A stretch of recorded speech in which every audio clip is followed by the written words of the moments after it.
Well, hello everyone. Good afternoon. Thanks for joining us on this fireside chat with Professor Volodymyr Turchynovskyy from Ukrainian Catholic University. And he and I met for dinner a couple of weeks ago, and I said, and the way he was sharing the stories and the impact and the narrative, as well as the partnership with the university, and including how UKU was established back in the day.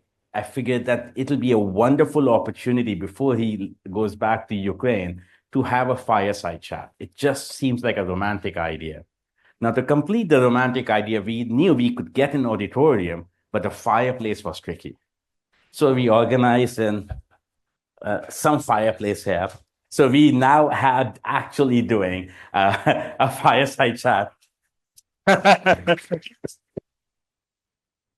And I would also like to begin with thanking Clemens and Nanovic Institute for actually hosting him as a scholar. So we have the gift of his presence here because of Nanovic Institute. So we appreciate the partnership and Notre Dame Global as well, supporting the ongoing engagement with the Ukrainian Catholic University.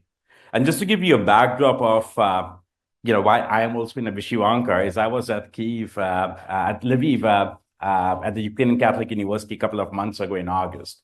So I experienced what the university stands for, the values, and I also realized why the partnership with Notre Dame is so important. The values that university stands for and the values that we have at Notre Dame, how akin they are to each other. So that was a very heartfelt visit. The hospitality of folks over there, the kindness really had an impact on me.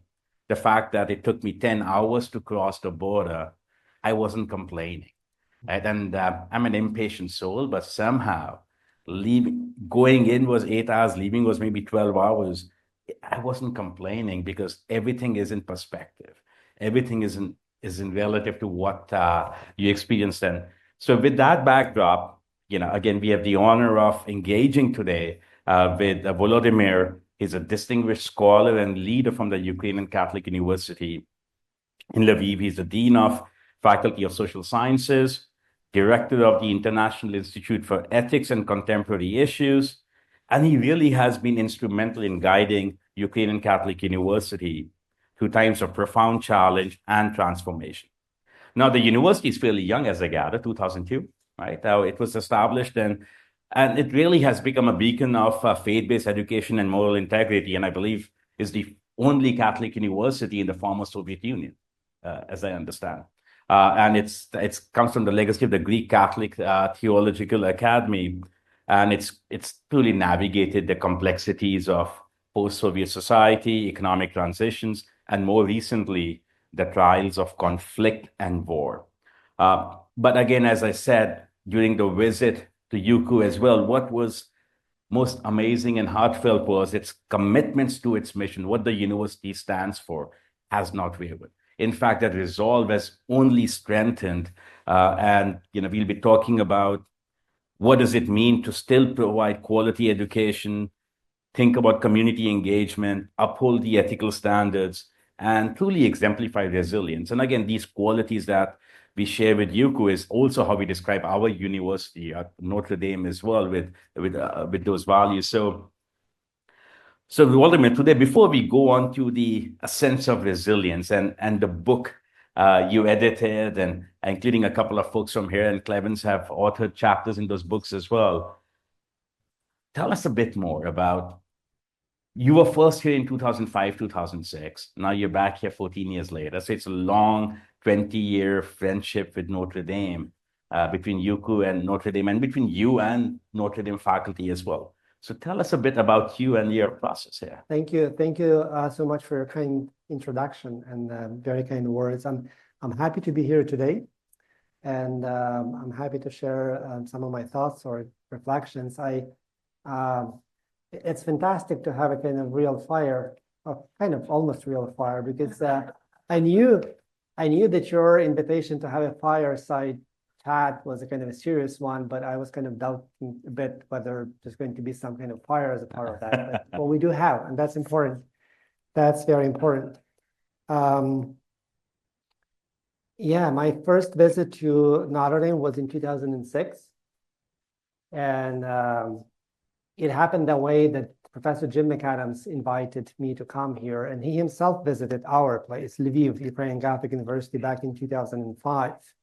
And somehow he so much got excited with that idea of building, establishing partnership between our two universities. And that was kind of a crazy idea at that time, I can imagine, because Notre Dame was already a brand, an established name, well-known university in the country and beyond the country. But Ukrainian Catholic University was this tiny and small things. It was eventually established back in 1994 as Lviv Theological Academy. Yeah. So 1991, Soviet Union collapsed. And as you all kind of remember, Putin says that this is the largest geopolitical catastrophe, which is he kind of fixing now, I think, right? So the Soviet Union collapsed, the church came from the underground, and there was an opportunity and chance just to establish or reestablish rather Lviv Theological Academy, which existed in the pre-war Ukraine back in Lviv 1928. So that was the time. So by 2005, we were still small. We were still in kind of process of being developed. And Jim McAdams somehow was able just to see if there might be something like a partnership between these two institutions. And eventually it worked that way. Back in 2006, I think there were probably just two persons here on campus who knew what Ukrainian Catholic University was or is. And that was Jim McAdams and myself.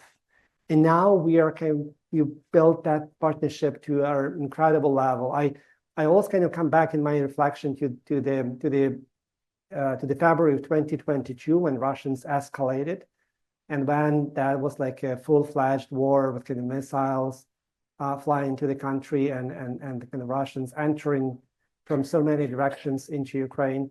That was very difficult, as you probably all kind of saw those kind of pictures and videos from Ukraine.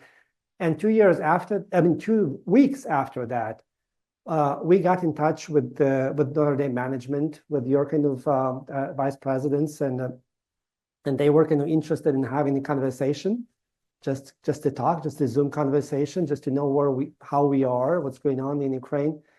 And we had that meeting. It was very important for us. And then somehow it happened almost kind of natural that we had our next meeting with Notre Dame people. And for Michael Pippinger, Clement Sadmak, I mean, Father Bob Dowd, I mean, they were participating in those kind of conversations. And then it happened that every 2 weeks, we would have a conversation with Notre Dame people. And that was immensely powerful. So I was participating in those conversations, and this is like my own kind of understanding and what I'm kind of happily report here. And eventually Notre Dame, after like a few months of talks and conversations, we never had some kind of very strict business agenda for those conversations, because this is how are things in Ukraine, how your faculty are doing, how your students are doing, what's going on, what your plans are, what kind of help or support do you need. And we always kind of reported what's going on the ground, but we also said, well, if you could think of some kind of help which would help us to stay university and work as a university and function as a university, that would be the greatest help. We obviously were grateful. We Ukrainians, we are grateful. We were grateful to everyone who would kind of accept our people, our students, our faculty, and there was lots of that going on in Europe and in the States. But then we asked Notre Dame specifically, well, help us remain university under those kind of very difficult circumstances, because that's very crucial to us. And then University of Notre Dame came up with that Standing in Solidarity partnership, which was June of 2022. And that was something very fundamental. That was something very important for us, just to engage in this kind of partnership of student exchanges. And our administrators were able to come and visit here. We started our kind of research projects and proposals.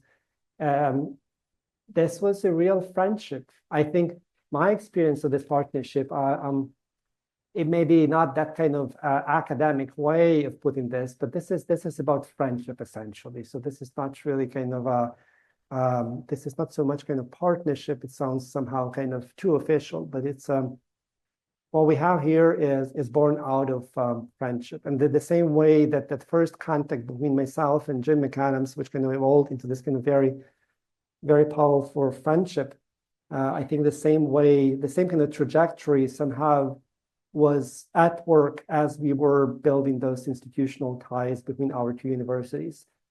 And this is something to be grateful for. And it's not only kind of my personal gratefulness, but this is, I think, all of us feel that way at Ukrainian Catholic University, knowing about this friendship and involvement that we go and that we experience with us. So this is really kind of fascinating. And people often ask me whether it is kind of safe, whether you are safe. And it's kind of difficult to answer that question because, I mean, if you're in the war, like we are, this kind of a war especially, I mean, there's no safe place eventually. So the simple answer would be, I mean, war doesn't give you any safe place, essentially. And this is interesting because I almost kind of physically can feel that being here, that's something that's a different. I mean, if you know that you're not going to have air raid alarms, I mean, that's quite something. I can tell. You almost kind of feel that. I mean, we all know that. We can all understand that, but it's almost at the level that your body feels this kind of space which is free of air raid alarms. So this is something which has to be, I think, kind of cherished. And war comes in a way kind of suddenly. We never thought, we never wanted to be in the war, but then somehow overnight, you just happen to be immersed in this kind of a very difficult reality. None of my colleagues have ever kind of graduated from kind of a graduate program in running university during the wartime. So this was this was not a field for all of us who are kind of managing the university, but somehow we happen to be in that kind of war environment where you run university during the wartime. And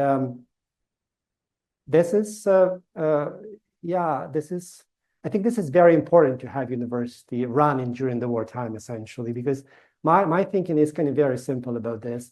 We are in that kind of generational business. So what we produce kind of new generations, and the impact is essentially, say, in 15, 20, 30, 50 years later that you can see, that you can observe. And this is about future, essentially. So I think to many people in Ukraine, as well as to us, to realize that there are universities which are kind of operating as universities. This is very meaningful because this is about future. I mean, there is a hope. If you see university and if you see young people and faculty and professors having classes and doing research, etc., they must be working about the future. This is something, and this is why it's so powerful. I think this message is very, very powerful to many, many people, and this is very essential. And I think this is something which says about our resilience, because trying to be what you are, trying to stay with your mission, trying to educate younger generation under very difficult and dramatic circumstances. I mean, this is about resilience as well, and we want to be that way, and you help us to be that way. No, and I think something that you mentioned, Volodymyr, was on, the first ask you said I think you used a very powerful word, friendship. I believe friendship is a much more powerful word than even partnership, because friendship is on the basis of strong reciprocity among two individuals or two entities, right?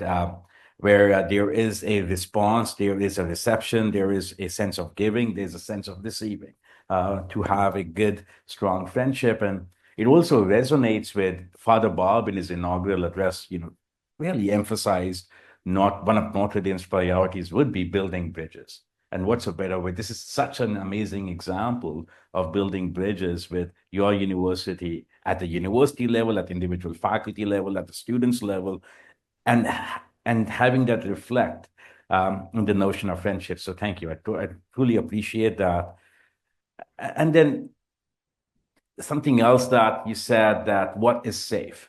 So when I was invited by Yaroslav, the provost, he's become a dear friend now, by the way. He's become a very dear friend.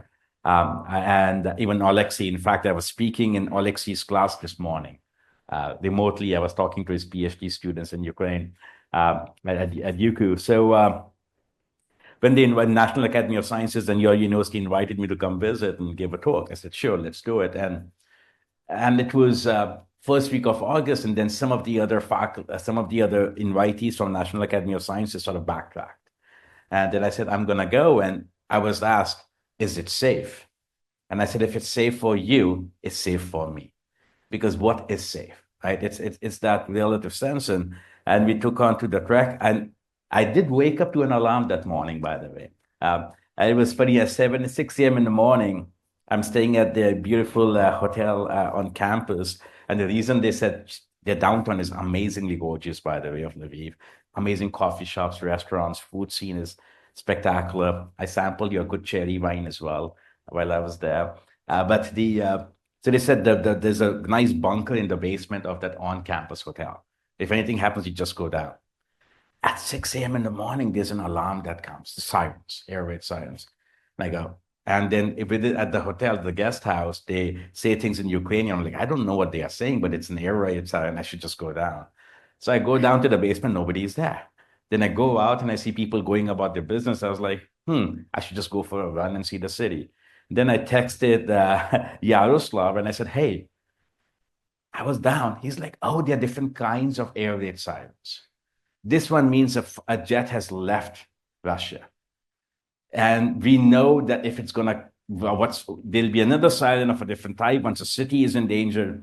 So don't worry, I would WhatsApp you. So wait for my WhatsApp message, only then go to a shelter, which was at the same time, it was funny and ironic at the same time that there are generations now, for the last 2 years, you've been living to being attentive to the kind of an air raid siren that happens. It is, like this is how life is being responded to. Right. This is very true. And I'll say something about the air raid alarms, but I just want us to realize that the whole thing, the war started in 2014. So this is like 10th year, which we're in that already. This is difficult to imagine. This is longer than the Second World War. It's almost absurd, I mean, to think a war which lasts for 10 years, and it may still last and last.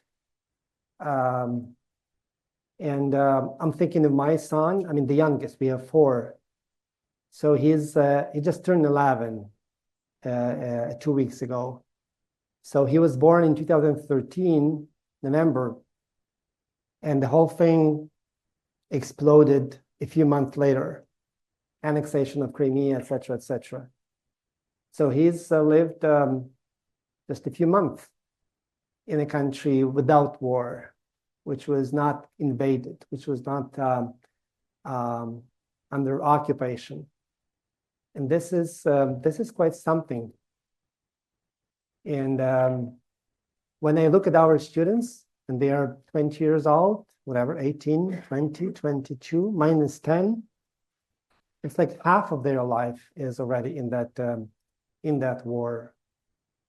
And so you can kind of calculate and go on with those kind of calculations, and what that implies and what kind of implications that has. It's difficult to say at this moment. It's difficult to evaluate. But there's something very, very evil about this, essentially, by kind of spending your whole life in the war so far. And it's not over. I mean, the war is not yet over. It's difficult to understand what's going to happen. And it's like, we know what Putin wants. We know how the whole thing, according to his plan, is going to unfold. We realize that you may stop this, perhaps with some kind of efforts for some time, but the sources of the evil are not kind of annihilated thereby. I mean, the whole kind of culture of death, it's still kind of there. So, I mean, it's a long-term project, essentially, just to fix the situation. And I kind of hate this word of fixing, because this is not about fixing. It's something much more kind of solid, much more important, much kind of deeper. This is not about fixing, essentially. And that makes me think that if you're in the midst of 10-year war, there is a long kind of future ahead of you, which will be kind of a follow-up of that kind of difficult situation, which is not yet over. But there's also some history to this as well, because you never launch a war just overnight. Maybe some would try, but I have hard times imagining that you have a cup of coffee and then you decide maybe I invade whatever, India or Canada or whatever else. I just have to invade something somewhere because I just feel like I'm invading and I have to do that. No, I mean, just to run that kind of 10-year not yet finished affair, I think that you invested years and years, decades essentially, in kind of working towards that. So there's a huge history as part of this 10-year war already. So inevitably, you're set in those kind of very long-term situations. My parents, they were born 1943, 1944, and now they are in their kind of 80s. So they still kind of were caught by that war, Second World War. And then they lived their kind of younger years as that war was kind of over. That was Soviet Union. There was another kind of occupation. We live in the kind of Western Ukraine, western part of the country, which was kind of under the Soviets after the Second World War. So you'll still live through that kind of Second World War kind of follow-up, on the top of which you had that kind of Soviet occupation and people being kind of arrested and deported, et cetera, et cetera. That was kind of difficult entry into that kind of communist paradise. And now they happen to be back into this war. And so somehow that kind of empire strikes again. So it's a very long thing. So that's kind of my understanding, my message, that it's never now. I mean, it's never just about now, this year, this week, this day. There's more to this. And this is why, I mean, many things are kind of generational efforts. So I'm not really kind of kidding about kind of saying ironically we are in that kind of generational business, because generations matters. It's like a joint kind of effort just to live this. I mean, this is and this is challenging, essentially, I think, somehow. So so coming back to the air raid alarms, yeah, it's like, I don't know, I mean, but it's like all that war is in here. So we all have, like my son, his family, all have this kind of applications which kind of constantly inform you. As I'm talking here, I'm kind of getting those kind of messages about every missile and every drone and which missile flies to where. So you technically have that kind of live commented. So when you heard that kind of air raid alarm, I mean, we wouldn't kind of rush right away, because the first thing you would do, you would kind of check what's going on essentially, and how far is that, and how dangerous is that, and if there is something flying towards your city or towards kind of that location that you're in. So you're kind of doing all that kind of calculations, and then you are kind of making decision as to when there is a time really kind of to hide yourself or something like that. So this is something you would never ever wish to somebody kind of to live through, but this is like a very, very normal tool. Or for example, like this event. If we would have this event on our campus, so the first words which you would say, well, in case of air raid alarm, dear friends, we do this and this. We go there, for example, because we wouldn't really kind of we wouldn't kind of play this game when we kind of gather all together and we kind of take responsibility for other people, etc. So you don't really kind of make those kind of tricky calculations trying to understand how close is that kind of missile, that drone. You would say, no, we have to stop. We reallocate ourselves to the basement, and if there's opportunity to go on, we will go on. If not, we'll just kind of wait for some time, and maybe if that's a kind of short air raid alarm, we will resume our kind of conference on conversation, something like that. So these are kind of everyday kind of aspects and moments that you kind of go through, that you kind of make your kind of calculations. And this is kind of reality. One part of those kind of very difficult reality which is much deeper, because this is like on the surface. But then I was kind of talking to my female colleagues at work, and some of them have their husbands already at the front lines. So basically what they mentioned to me is that the most kind of wanted thing they want to get every morning is that kind of SMS with the plus sign in it, just plus, and that will be it. And that will make their day kind of normal, because they know that I'm fine, I'm kind of okay. So you go to bed, and then you want to wake up just to see that plus sign. And then if you don't see that plus, I can imagine what goes on in your mind. And that should mean something terrible, not at all. I mean, it's not that always you can use that thing or maybe do that, but somehow that kind of terrifies. I mean, not seeing that plus, that might be kind of that might be very difficult. Or other kind of a colleague of mine. I mean, her husband is. I mean, she's got. I mean, I think they have 2 or 3 kids, and somehow they are kind of ready that at some point the husband might be kind of recruited. And that's something that you live with. I mean, it's like a difficult thought at first, but then you realize you make decisions that you don't hide, for example, or you're not trying to leave Ukraine just to be not recruited. So you decide, well, I'm staying with my family, with my kids. I'm doing my job. I'm working. I'm in my kind of business. I do whatever I normally do, but then there might be time when I be called to army.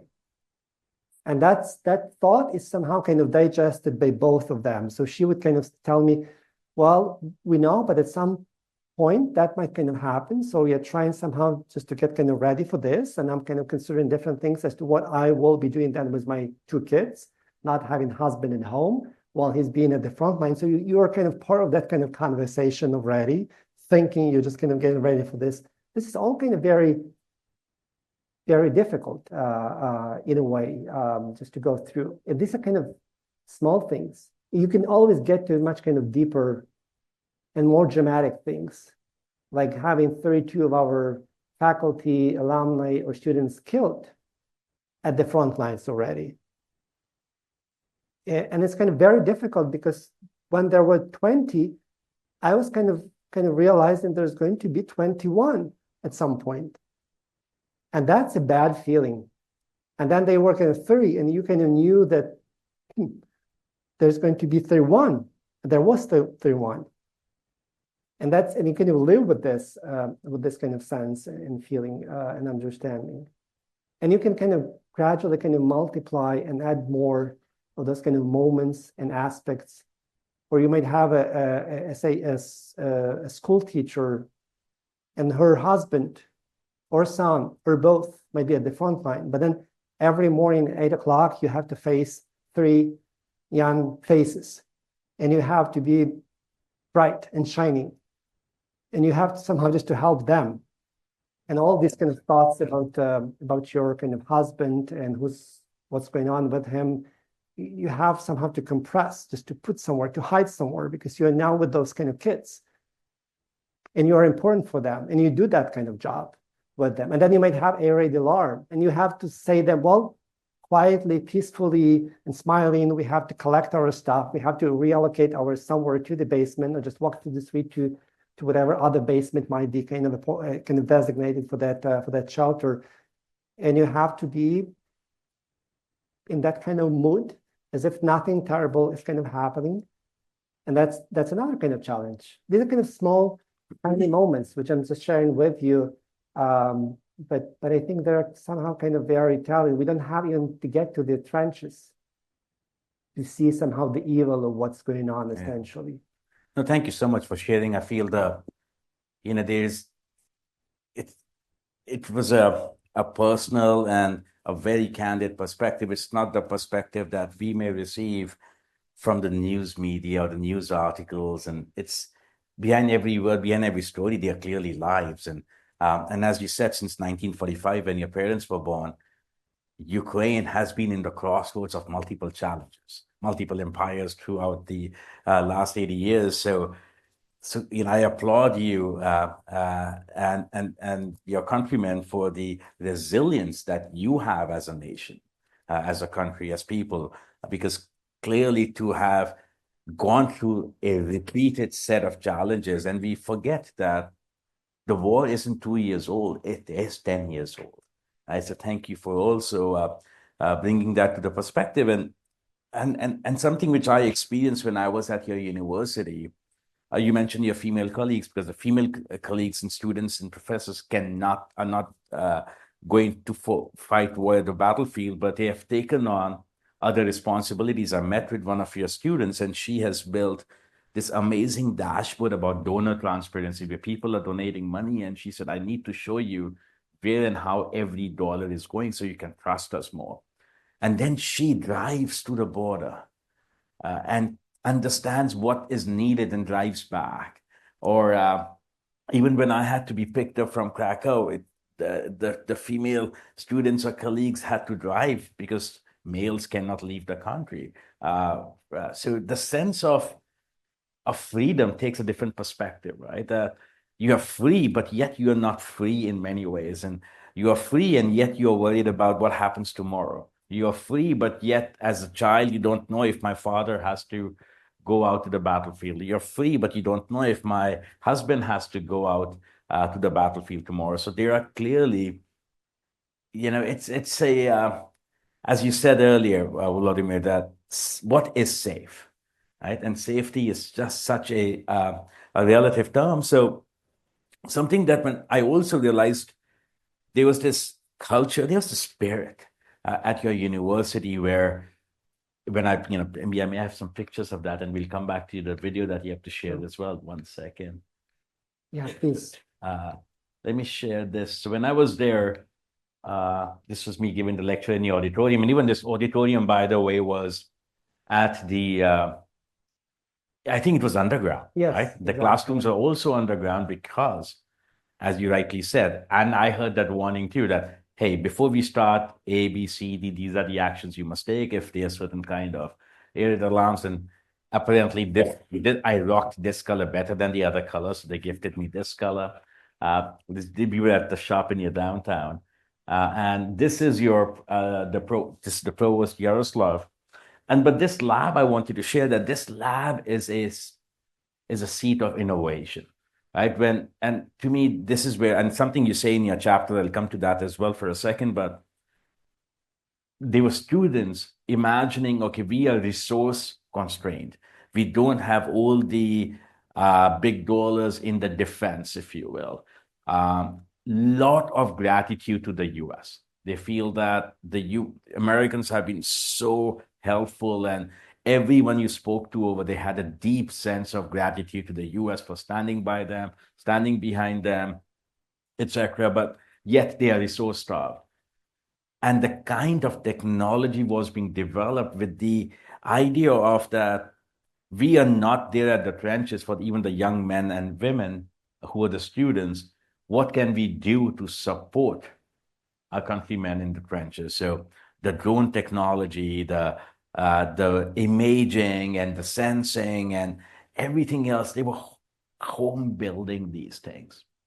And that I thought was innovative. And it wasn't innovation, oh, we will do some amazing research and do innovation. It was research and innovation because it was needed. And because there was a sense of purpose, and also because, again, something that, we celebrated all this year with Father Bob is what do we owe each other, right? There was a sense of what do we owe to the folks at the battlefield. So tell me that, right? That in your chapter as well, in your book, Resilient Universities, is the collection between UQ and Notre Dame, a series of chapters. And really, really, every chapter is thought-provoking and deeply meaningful, by the way. And thank you for sharing it with me when we met for dinner a week or so ago. But so you talk about that, and you mentioned as a third point that a reflection dawned upon you that later on, that it's not just the resilience that the universities have to show, the responsibility they have, and I witnessed it firsthand when I was there, but what happens after the war is over, the role of the university in spurring the economy of future. So tell me a bit more about that, what role do you see? Share with us your reflection on that that moral energy and fight that, that's necessary to recover from the war, and the role of a university. Yeah, this is very, this is very good question. Well, question I'm asking myself and also my colleague often is that how do we kind of convert this moral energy and spiritual energy we are experiencing during the war and that you've also kind of reported, how do we convert that into some endowment for the future growth and development of the country? All that kind of heroism which we're kind of having as we go through the war. I think that our kind of sense of time is a bit kind of different now, and I noticed that among the students as well, because time is not taken for granted anymore, which is kind of a strange thing, because usually when you're kind of very, very young, it seems that there's infinity of time ahead of you. There's no problem with time, kind of. Mm-hmm. But our students, I think they clearly perceive time as a gift. So time is a gift. There's gift of time, because there might be time when there's no time. And that's the war is about, basically. It's something which suddenly can abruptly end time for one, for 10, for thousand, for thousands, for many. And they kind of realize that it's a huge gift to have that, say, semester kind of over, or to have a commencement, which means like another academic year. It's a gift. It's a gift to have a class without air raid alarm. So that time is very kind of a gift like something that you're, it's not for granted anymore the way it used to be kind of granted. You can always have time to do something because there's always time ahead of you. No, there might be no time. So it's like now you have to do this, and they can very clearly understand who is making that gift, because their fathers or mothers or brothers or their kind of friends are sitting at the trenches at the front line, and they can give them opportunity to sit in the class or go to this lab and do things. You have to move quickly. This is you just can't waste that time. And again, I know what's going to happen after the war, whether that would change, whether we would be back to kind of normality where time is like an air. You just breathe it. I mean, there's always something. I mean, air is taken for granted. Time is taken for granted. It's always kind of with us. I'm also answering to your question in the eyes of our kind of younger generation and our students, and they're kind of 20, 18, 22, whatever years old. And kind of we all realize that, I mean, to rebuild, to reconstruct Ukraine will probably take at least 20, 15, 25. I know how many years. Won't happen overnight.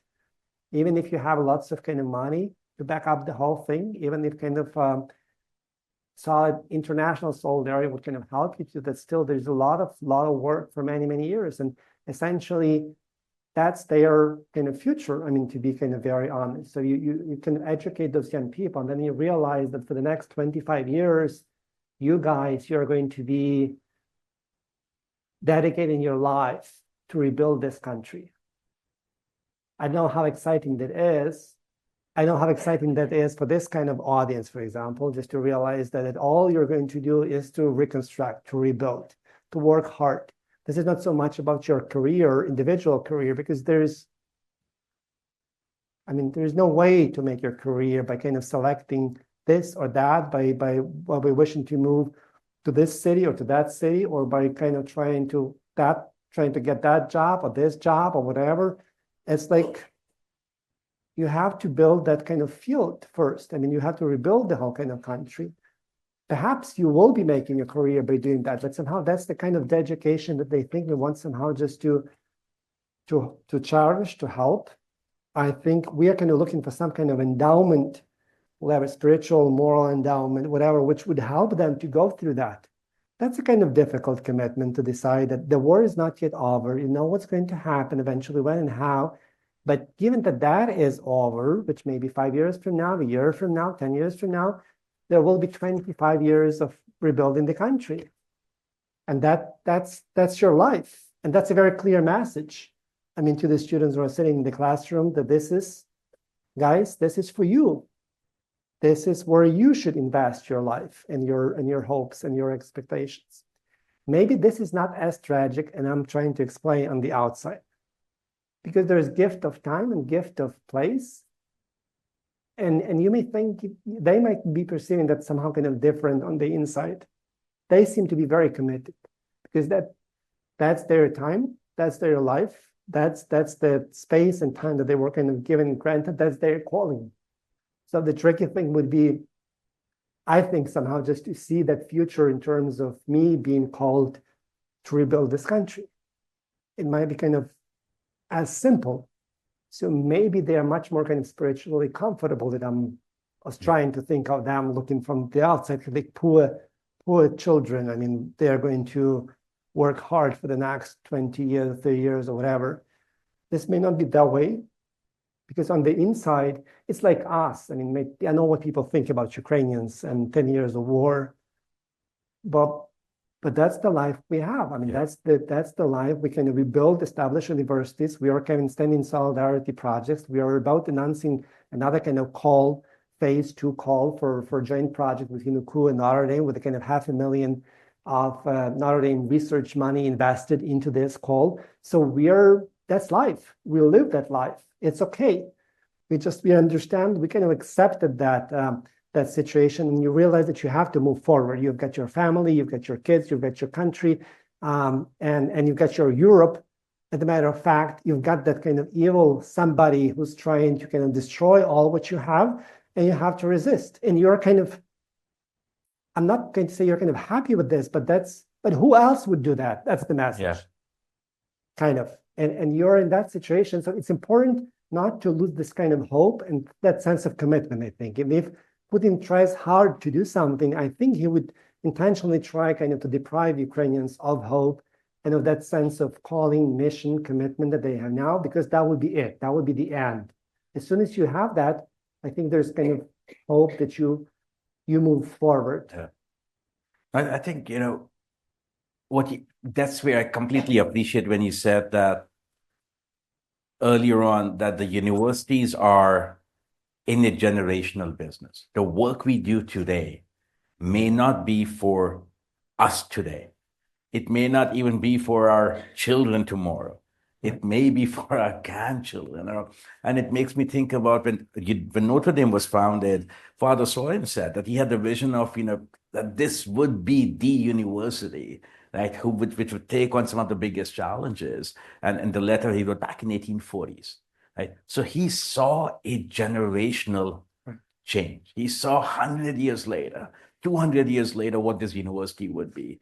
And Notre Dame has kept to that promise of commitment to that mission, that yes, what we do today, the values we withhold, preserve today, would be a gift to the generations that come after. And I think that is a wonderful, way of, I never thought of it that way, the way you explained. And even in your book, you talk about the, generational business. And I think you say something that our successes and failures today would be the successes and failures of the generations after. So it's not just what do we owe each other? What do we owe our generations later? What world we leave behind for them?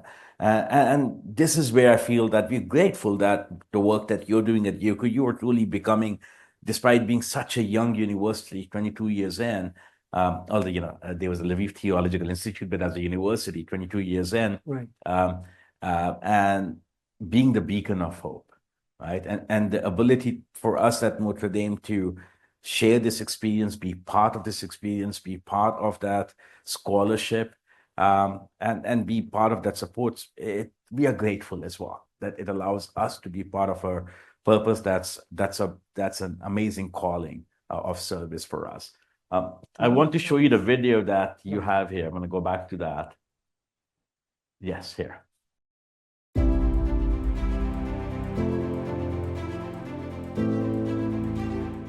Багато ви отримали як дар. You have received a lot as a gift, which deserves great gratitude. So first of all, be grateful, and also be people of hope.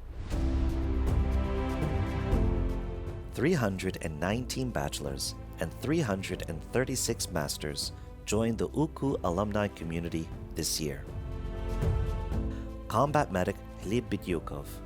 During a short vacation, Gleb came straight from the front line to UKU to receive his master's degree in public administration.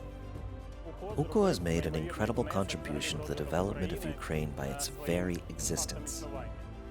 These 30 years were difficult, of course, because we had to start from nothing and then develop. Now, we see how well Ukrainian Catholic University has succeeded. A one-day pilgrimage to the UKU community became a sign of gratitude for 30 years of incredible university development.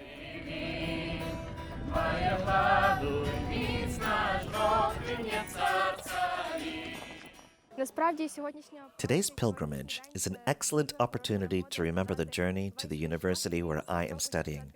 It is very valuable to hear all the words that are spoken today in order to communicate with people who are involved in the university in various fields.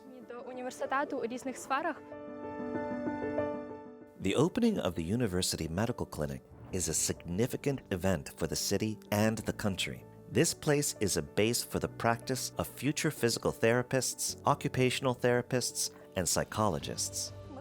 We have trained more than 1,500 physical therapists in rehabilitation centers throughout Ukraine.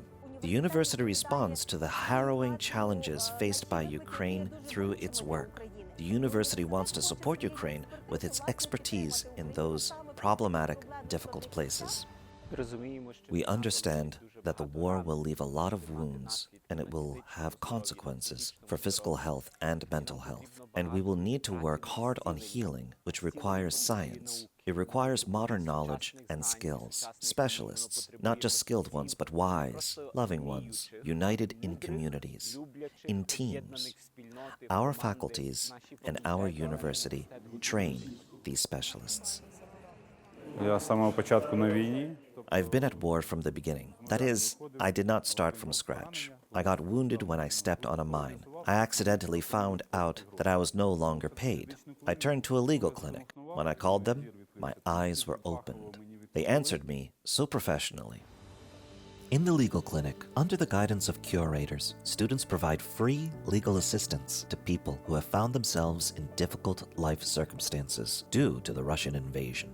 In 2023 alone, students helped solve more than 1,000 cases. They also document war crimes committed by Russia against Ukraine here. According to Forbes Ukraine in 2024, UKU became the leader in Ukraine in terms of the average score of applicants in the most popular specialties, topping the lists in IT, law, and psychology. A new bachelor's program in robotics started in September. The ethics of how artificial intelligence will work in robotics is a very difficult task. It is actually a challenge that UKU and the Faculty of Applied Sciences, in general, can face and provide interesting and extraordinary answers to. And the demand from the Army, from medicine, is extremely high. Somebody has to assemble these prostheses. Somebody has to create them. Tetiana Banak, although visually impaired, was able to write and defend her dissertation on Polish-Ukrainian reconciliation successfully. I think that this opens the way for many young people who, for various reasons and circumstances, are deprived of any opportunities to pursue academic careers. This example shows that there are no obstacles if there is a will. There must be the will of the graduate student and the researcher. But there must also be the will of the institution itself to do so. And it is very important for me that this happens at a Catholic university. I love this university very much, but it is now also a source of pride for me. During an expedition to eastern Ukraine, the project Small Stories of the Great War team visits university community members in front-line cities and documents the stories of soldiers from the UKU community fighting at the front. UKU became the first university in Ukraine to start working with war veterans on a systematic level. Father John Jenkins, the 17th president of the University of Notre Dame, received the title of Doctor Honoris Causa. He came to the university with a visit of solidarity and support. What is impressive when I come to this country is see the spirit of the people of Ukraine, who in this difficult moment are able to show courage and solidarity and to move forward. And I think right now that's the most important thing. 10 members of the university community were killed by the Russian aggressor in 2024. UKU alumni Dmytro Slivka, Ivan Paramonov, and Mykola Ayevoy, as a result of Russian missile attacks on civilian infrastructure. The Russians took the lives of UKU student Irina Mironenko and her daughter Maria. Daria Bazilevich, a student of the Cultural Studies program, her two sisters, Yarina and Amelia, and their mother, Yevgenia, were killed in the stairway of their home while hiding during an air raid in Lviv. To honor the memory of the victims, UKU continues to raise funds for endowed scholarships.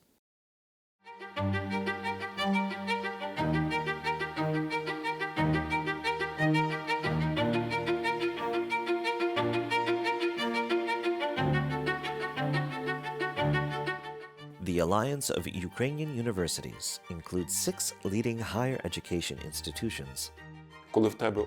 When you have limited resources, and they are becoming more and more restricted with the war, there is no other way to achieve some big goals other than to unite. This year, the Alliance continued implementing a large-scale development project in 12 territorial communities affected by the war. How to scale a business during the war. 42 entrepreneurs have completed the Stanford Ignite Ukraine program from UKU's CFE Accelerator and Stanford Graduate School of Business. The program aims to become a bridge between Ukrainian entrepreneurs and the Silicon Valley community, and a catalyst for the development of small and medium-sized businesses in Ukraine. In 2020, Professor Adrian Slowowski recorded an online course called David Wins. It gave rise to the UKU Online Project, the educational platform of the Ukrainian Catholic University. The best teachers and their courses became available to the broadest audience in Ukraine and worldwide. Today, we have already reached 30 courses from the Ukrainian Catholic University on our platform. That's 17,000 users who have taken or registered for a course from UKU. We work a lot with humanities courses. We see that there is now a great demand from society for information about the history of their country and culture. We actively fulfill these requests because we have the best teachers on these topics.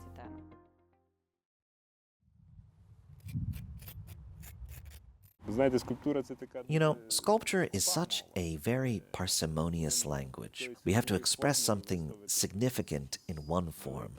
It was Bishop Boris's idea. Mine was a plastic solution. How do you make these gestures work? 6 sculptures near the Church of St. Sophia, the Wisdom of God, indicate the gestures of consecration of the gifts during the Divine Liturgy. The Lord took into his holy and immaculate hands, praised, blessed, sanctified, broke and gave. Dear brothers and sisters, it is the same in life. Unless we are broken, we can hardly give life to others.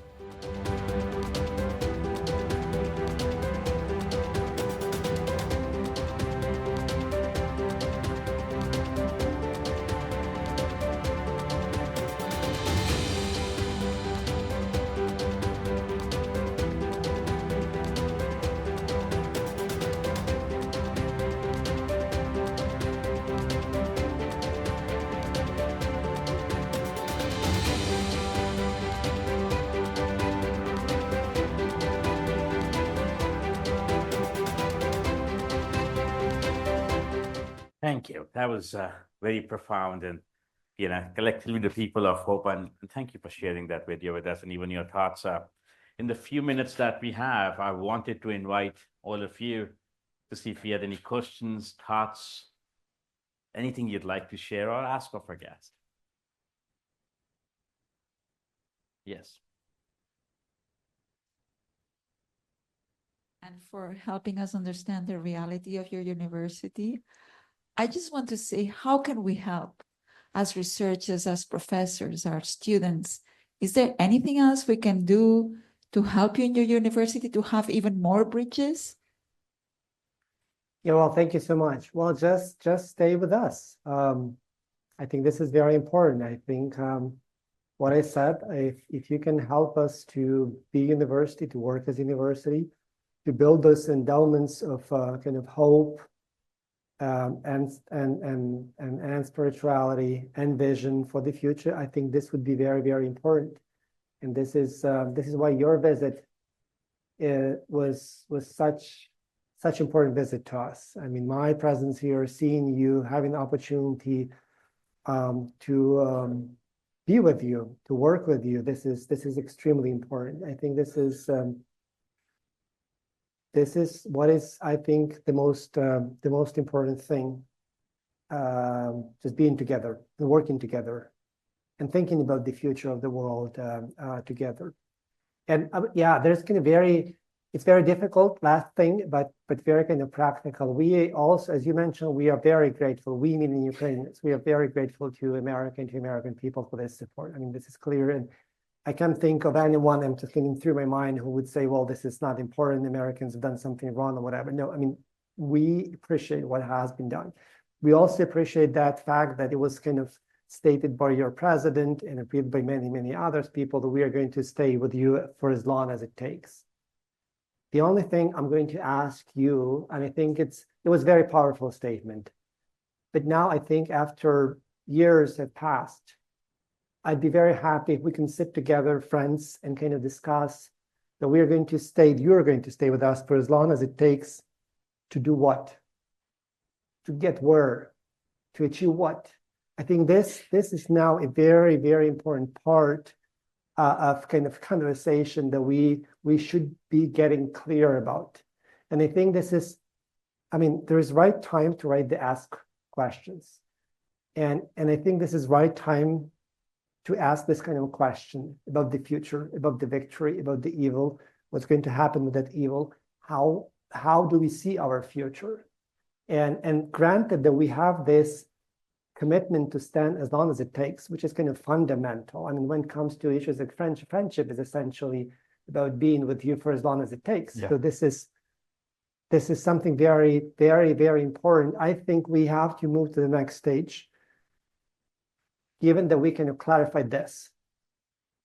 We've shared our commitment. We are grateful for this kind of commitment. That's the foundational thing. Now let's friends think as to as long as it takes to achieve what, to get us there, where to get the world. Because I think that in a way, Ukraine holds the key to the future. It's not that you always have those key to the future. It just happened this way that now it's Ukraine which holds this key to the future. And we've got to open the right door. Russia was hoping that the Russia holds and has the key to the future. I mean, they act as if they have the key to the future, not the rest of the world, but them. So that's the kind of motivation. In fact, it happened that those keys are now in Ukrainians' hands, but we need that help and support. And let's find that door. Let's kind of see what's behind that door. Let help us somehow just jointly to depict that future and get things clear as to what's going to happen, maybe in 5 years or in 55 years. This is not really that important. Important is to set the picture, the vision, and the kind of moral vision for the future. I almost put it this way. Let's have that kind of moral vision for the future, which friendship should bring us to. And that would be my request. As soon as you ask me for, I'll just, I'm leaving home on Saturday, so I leave you with that question. Just please work on it. Yes, at the back. Levandy, please. Come back to the name Volodymyr. As you know, we have a change of government in months in this country. What do you think is the best argument that you can use with the new mindset that will come in the White House to make clear that it's not only a question of morality to help Ukraine, but it's also in the interest of the United States? Because I'm afraid that without that argument, it will be difficult to maintain the support of the United States. What help can you give us when we argue with students or colleagues on the necessity to help Ukraine, not only on the most important moral grounds, but also on those of the national interest of the United States? Yeah, I think financially it's relatively cheap so far just to secure your future and avoid any kind of larger war. So by supporting Ukraine, by investing those billions and billions of dollars in American economy, my understanding is this is not about kind of airplanes bringing cash to Ukraine. I think larger, 75% of that, or maybe 80%. I mean, someone's got to make this kind of calculation, is invested here. Mm-hmm. These are kind of jobs and factories, and you kind of, you kind of, essentially, in my view, you kind of revitalize your economy by investing those amounts into American economy. So this should be kind of clear in a way, and this is a cheap way as opposed to waging a war with American soldiers, etc. So this is one way of thinking. The other way of thinking would be about kind of security long term. I mean, you can easily move from that Ukrainian level to the autocracies versus democracies withstand. So again, at this point, just to help Ukraine to win, I think it would be kind of a very solid endowment in terms of that autocracy, democracies withstand, which inevitably seems to be kind of growing and expanding. What we are seeing in Syria and in other kind of places, I think this is somehow part of the same kind of correlated effort in the world, etc. And China is kind of watching carefully, obviously, and North Korea are already part of that endeavor. So it's the flame is there. I mean, so somehow by helping Ukraine just to shut down that something and resolve that issue, I think that would be a huge investment into kind of American future as well. So that's the way, at least I see it. Yes. That'll be the last question then.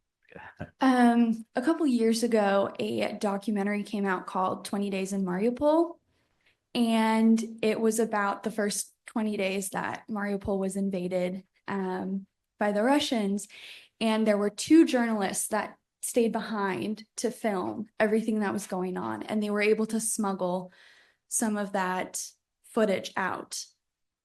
A few days after, and it hits all American news medias or news outlets and everything.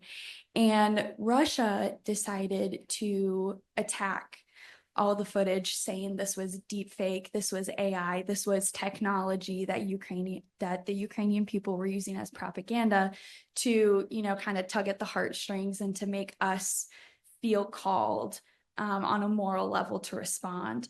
And my question is, has UKU looked at any of that, kind of how Russia responded with deep fakes and with AI and technology? Have you guys looked at kind of the repercussions of that and what it's done to the war and to kind of change people's minds?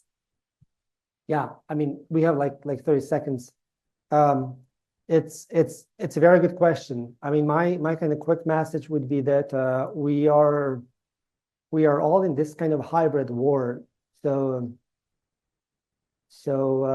over the last 20, 30 years, I think war always used to be kind of hybrid in a way, but nowadays we have the case that hot war is part of that kind of hybrid war endeavor.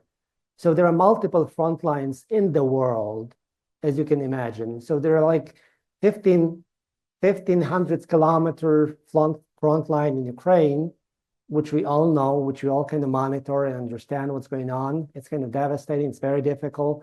It's a kind of real kind of battle going on there. But there is also hybrid war, multiple front lines, going through education, culture, media, journalism, diplomacy, business, economics, etc. And Russia is masterfully playing that war. And that war has started before the 2014 eventually. And that war is like now, right now. So you almost can't hide yourself from that kind of hybrid war. It's like COVID.